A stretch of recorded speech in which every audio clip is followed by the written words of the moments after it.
Well, thanks for checking out this video. I'm continuing this series on checking out different churches, how they leverage church online. I'm here with David Urzi from Seacoast. And yeah, Dave, thanks so much, man, for taking out the time to hang out. And you're out on your patio right now, and I just heard some dogs and stuff, so we got some action going on. Yeah, it's where this video is going to be as real gets and authentic. No 10 takes getting the perfect one. So we're just going to have some fun. I like it. And so Seacoast is a very unique conversation because I knew Seth, who was in the role before you, and you've been in this role for a little bit. And it's kind of, actually, Seacoast is one of the first churches, one of the original churches that funded the church online platform that helped get off the ground. So I bet there's just been a lot of learning, and your church has some vision. And so I'm kind of interested in your take on this, being in this role. Yeah, Seacoast, we started doing streaming online in 2006, which if you think back, that was pretty primitive years for streaming online. And it wasn't live. It wasn't like active live streaming, but it was a service on a Sunday. Because back then when we were multi-site, we started multi-site in 2000 or 2001, we were a week behind. Wow. And we would take it on VHS, give it to a Greyhound bus driver, and he would go deliver it to our campus an hour and a half away because we didn't want to send a volunteer up there. And we'd give him $20 in a VHS. So we did that for online, where we were just a week behind, and we had a built-in player embedded that we developed. And then in 2011, when Church Online Chop came out, that's when we really said, okay, we need some integration and make this thing look legit, not just some random player in a website. So how long has Seacoast been around as a church itself? We started in 1988 was the first year. We're 28 years old. Sweet. And then, and you guys have been doing church online since 2006. One of the original, like, I think there's like three that I think there were 10 churches that kind of started. It was Life Church and you guys, because you guys have partnerships. And so one of the original churches that were doing it. And how big is Seacoast Grace itself? Like, how many people attend on a weekend, just for perspective? And I tell people, I keep on repeating myself, but it's not a comparison game. It's just sometimes the bigger you are, it allows you to do more online. So sometimes you can think, well, why can't I do that? Well, there's seasons of a church. So how big is Seacoast? With the online campus, we do consider it a campus. We have 13 campuses total around South Carolina and one in North Carolina. And we see about 15,000 on a weekend, and then about 25,000 at Easter and Christmas. Sweet. And then how much? So first off, let's just let everybody know, how long have you been in this role? And then how much of your time is dedicated to the online campus? I got in this role at the end of July of this past summer. So what is that, 8 months? Yeah. I don't know. I can't do the math that quick, but something like that, beginning of August. And so I jumped into this role, and it is everything. This is 40 hours a week, not 40 hours a week. And I do a little bit of other things, helping around the church when I get some free time, just with other departments. But for the most part, I mean, this is 40 hours a week for me. Yeah. And then do you guys, this is kind of like more of an advanced question, because you're one of there's a few of us that exist that get to do it full time. But do you guys do any type of like structure where central and campus? Like, do you do anything like that at Seacoast? And are you on central, or are you kind of like treated on the same level as the campuses? So staffing wise, I am the same as a campus pastor. Like, I'm on the same communications with the group text and emails. And then we have meetings once a month when we have all our staff come to the broadcast campus for all staff once a month. I'm considered a campus pastor, so I meet with all of them. Cool. And then I have an assistant, an admin that I share with 3 pastors. Yeah. I get her for 20 hours and they each get her for 10. Yeah. And so, I wouldn't keep her busy 40 hours a week plus myself, but it's great to have an admin that can help with that. Yeah. It's interesting. Our church is in this transition of central and I'm actually always been attached to our main campus. And so I'm moving to central. I'm not treated as a campus pastor in my hierarchy. So it creates certain issues. So I bet there's a lot of clarity and responsibility, but Seacoast has always been that. You guys have always taken that very, I think, a lot of clarity in what it can be and what it should be. And I think you guys have led in that area for a while. Yeah. And we have a great campus support system within our main broadcast campus, where we have CCD, which is Creative Communications Department, and we have a full central support that helps all of the campuses. So I get support from the graphics and the video. I don't have to produce all that content myself. I have that kind of help. Whereas if we look at guys like Alan George, who has his own department within Church Online, we can all dream. Yeah, I know. Alan, there's a shout out for you, man. Yeah. So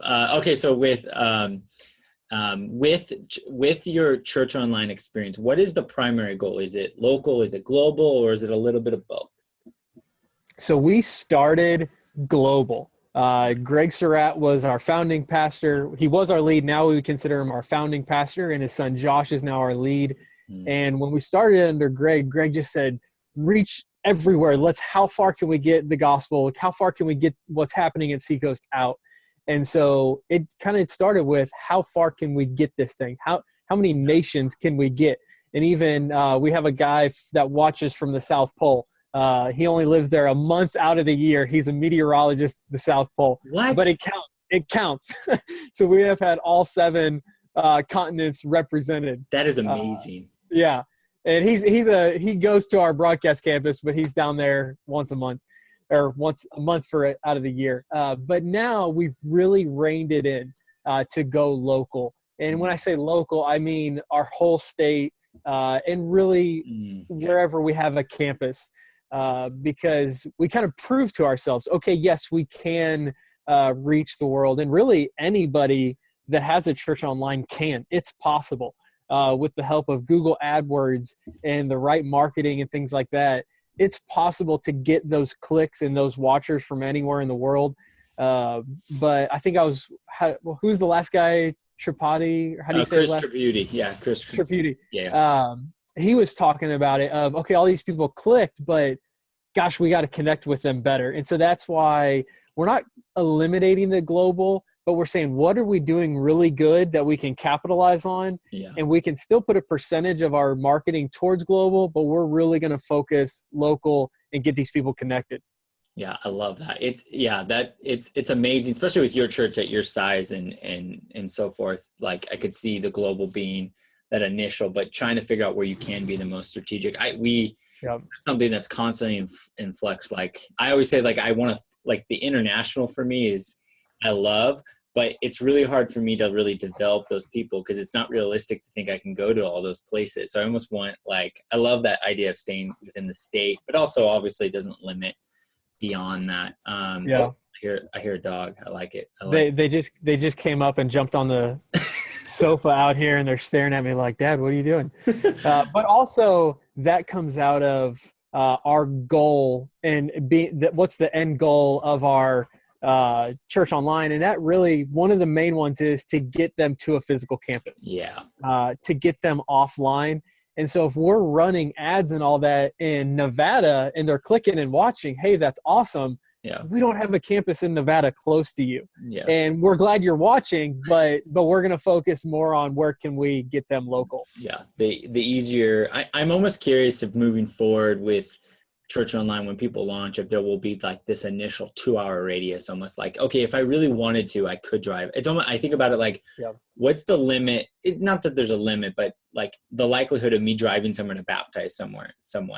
And it's like 2 hours. Yeah, I'll make that drive. Now, that doesn't mean they can come to my campus long term, but there's some interesting thing. I'm curious. Okay. So let's. Okay, the next question. You guys use the Church Online platform, Chopped. Do you stream live services at all on right now? Yes, our streams happen on Saturday nights, 6:15, Sundays, 8:30, 10, 11:30. I don't expect everybody to remember that. That's just our service times of our broadcast campus in Mount Pleasant, right outside Charleston. And so we just run it. We're, of course, 30 seconds to 60 seconds behind, allow for space travel. And we're live 4 times, and then it'll be sim live every day after that through Thursday night. And then do you use, who do you use as your streaming provider right now? We're with StreamMonkey. We've been with them since the early days when they were on staff at other churches, and they've been great for us. And then do you host your video on YouTube and schedule it for SimLive, or do you use Vimeo, like with the integration on the rebroadcast, or is it with StreamMonkey? It's with StreamMonkey. Oh, cool. Our video editor usually has it up by 2:30, 3 o'clock on Sundays. And I'm sitting at home at 3 o'clock watching football and plugging in all the service Of times. course. Yeah, yeah. And 10 minutes later, I'm done and we're ready to go for the rest of the week. I know that. That's awesome. Multitasking of church online pastors. Yep.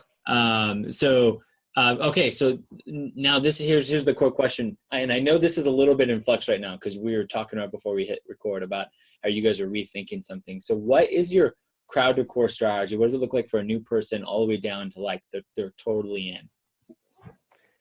So do you want me to talk about how it used to be and then how it's going to be? Yeah. So people can kind of get a feel. So we used to have it where they could watch online, and up at the top, you have all your chop stuff where you can plug in what you want as your links. And we had Serve where you could click on, and basically what would be sent back to you would be, hey, fill out this little questionnaire so we can get to know you. And they would send it back.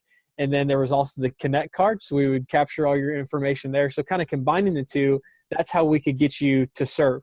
And what we realized, though, is we were sending out that thing. When they would click serve, we were sending out the questionnaire, and we were only getting a fraction back.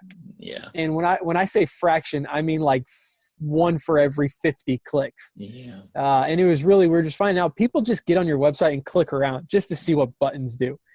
And so now we'll still have the Connect card, but now for them to serve, we're rewriting our growth track, our membership class. The book is about to go to print. Once it gets back in April, we're going to film it. And so we're going to say, hey, if you want to serve online, watch these 3 videos. And then we're still trying to figure out how to prove they watched it. We might just have to trust them, or is there a little test at the end? I don't know. Are you thinking about hosting it like just on YouTube, or using something like Trained Up or like Kajabi to host it? Like, what's the thought? I'm thinking doing it on like a Sunday night on Chop. We're still kind of playing around, knowing that I still have a couple months till this book comes back from print. I'm still kind of weighing that out. Of course. So if they're watching, let's say Joe from Nevada clicks in for the first time, I hope he fills out a Connect card. We tell him a couple times via slides, via chat, hey, fill out a Connect card. But then we also say, hey, jump in our Facebook group. We have a private Facebook group, not secret, just private. So I know who I'm adding to it. And then that's about 325 members right now. No, 425, something like that. And that's where people can share prayer requests, links, all that kind of stuff. Because like one guy in the chat the other day said, man, I wrote a song that I think would really resonate with this message. And I said, hey, we often don't put links in the chat, but would you join our Facebook group and put it up there and everybody can see it? That's cool. So it gives people an outlet to say things that we don't want to fill that chat with. That way we stay focused on the message. So Joe tunes in. I say, hey, fill out a Connect card or jump on our Facebook group. From there, I hope to move him into those classes. And whether he ends up serving online or not, that's okay. But I would love to see him go through that so he can get the heart of our church, learn who our pastors are, learn resources that are available to him. So that way, if tragedy strikes and he's going through something and needs to talk to somebody on our care team, he already knows that's available, and I don't have to show him what our care team is and then hand him off. I would love for everybody just to watch those videos and go through them. And then, of course, if they're serving, gosh, that's awesome. We would love to see them serving. And also, with your inspiration, we've started trying to figure out these offline meetup groups. Oh, sweet. We've never done them before. But we're really trying to see, okay, who are these pockets within South Carolina that are watching? Not necessarily, I know you've got like New York and Boston and Miami and Shanghai and Tokyo. Dude, don't say that like I got it all figured out, first off, okay? So I'm with you where we show up. Yeah. It's a blind date, man. You just show up, you're like, show up, please. And so I got a couple, I'm watching on StreamMonkey live during the services, seeing where people are tuning in from. And we've got these couple pockets I'm watching, and I'm trying to reach out to the people. I've gotten very few responses so far, but I would say, hey, I hear people are watching from Kusawatchi. It's a town like an hour and a half south of here. It's like, is that a where country in Africa? Kusawatchi. But we used to have a campus about 10, 15 minutes from Kusawatchi. And I have a feeling that could be some of the remnants that used to go to that campus that we closed. So I would love to get re-engaged with those people.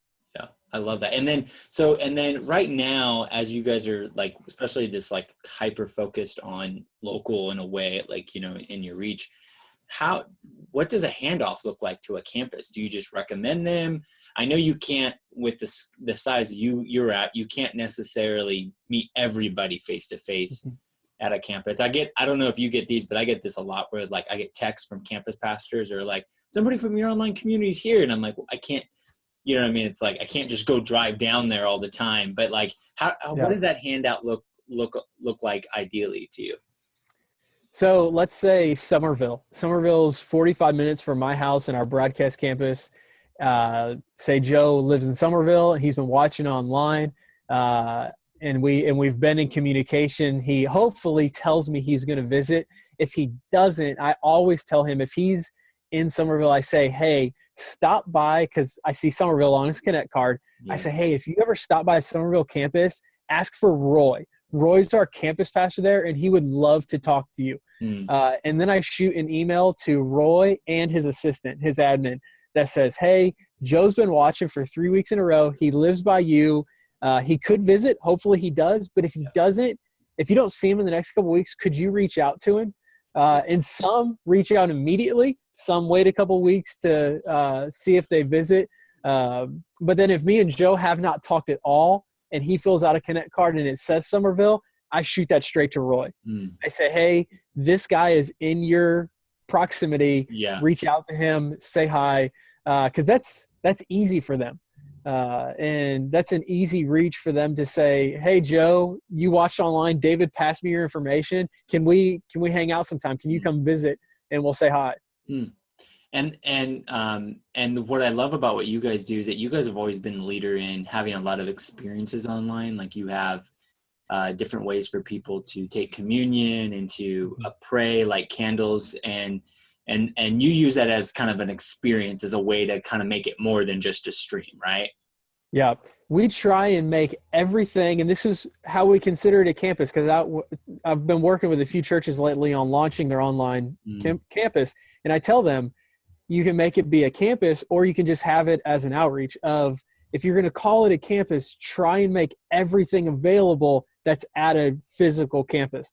And so that's what we do. If you're watching this video and you've never seen what we do, like what Jay just mentioned with the candles, the cross, we have response stations, what we call them. And that's after the message, we ask a simple question: what is God saying to me, and what am I going to do about it? And so we have a cross that people can go write prayers, and they physically pin it with a little needle. What's those things called? Thumbtack. And then we have little candles that they can light. They can say a prayer and light a candle.